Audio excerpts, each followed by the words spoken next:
Hi Mermaid Junkies, how are you? I hope you're doing great. I wanted to talk a little bit. I hope that you guys can see me. I don't know, but I'm down by the lake. I wanted to talk a few minutes about the other day. I was taking my kids to picking them up from school, and I was thinking about what I wanted to talk about. I've had several questions from people writing into me asking me certain things, and so I wanted to touch on one of the subjects that actually came to my mind when I was driving the other day, and I was inspired.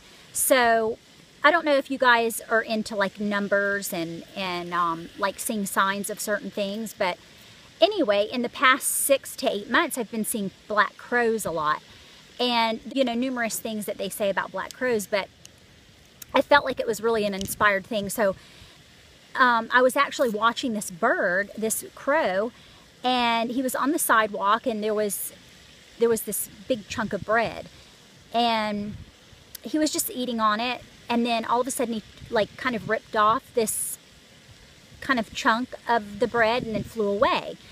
And I thought that that was an interesting concept, because the analogy came to me that I thought, how many times, I don't know if you're like this, but I know that I'm like this, and along my journey I've always felt like, you know, I have this sense of feeling like I start getting apprehensive and thinking like, oh, you know, maybe that's not going to work out for me. Or you start to maybe second guess the universe, or you second guess God, and you start to think, oh, I'm not going to, you know, be able to manifest, or my desires won't be given to me.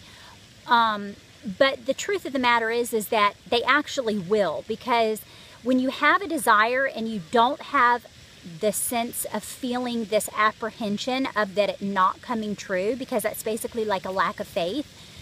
I'll get back to the bread in a second, I promise. But the whole intention of when I saw that crow made me think about the fact that animals don't think about tomorrow, or they don't get concerned. Like the crow, if the crow was living in the sense of like feeling a lack of something, I think he would have wanted to like take the whole piece of bread. Do you know what I'm saying? Like a human being would think, oh, I'm lacking and there's scarcity, so I better take this whole piece of bread because I don't know where I'm going to get fed tomorrow, or I don't know how this is going to come to pass, or I don't know how I'm going to have that type of financial abundance next week, or you know, somewhere in the future. But I think that it was a really cool analogy of God just saying to me, see, Raquel, how trusting that my animals and these creatures are, that they live in the moment and they only take what is needful because they trust the universe and they trust that God will provide for them the things that they always will need when the time is necessary and for them. And so I just thought that that was a really cool thing to try to remember, because I think sometimes we get carried away with the fact that we, you know, think too far in the future, or we think, you know, in the past, and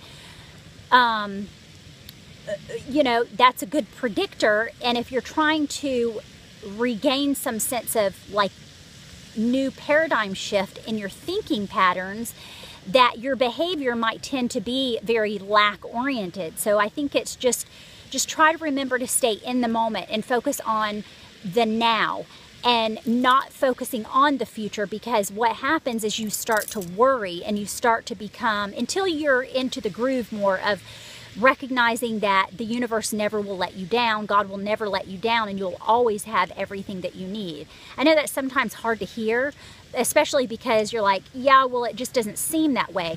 But that sheer thought right there is the problem, is that you don't think that way. Do you know what I'm saying? Like sometimes we just need to get out of our mind, get out of our heads, like lose our mind so that we can find ourselves, if that kind of makes sense. But I just thought I would share that with you, and I don't know if that served you, but I just found it interesting, and that's the thought that came to me. So I also want to tell you thank you so much for your support, and for those people that have been tweeting me and thanking me for my channel and stuff. And I know my channel is really small now. It's still small, but I don't care. That's not why I do this, and it's not, I mean, it's just basically about my journey and my self-discovery of understanding who I am and my goals and dreams, and And I know that they are coming true because I see them every single day. And I just want you to know how much I really appreciate you, and I appreciate all of your just little sweet little sentiments. I mean, they really mean the world to me, and I just want you to know that. And so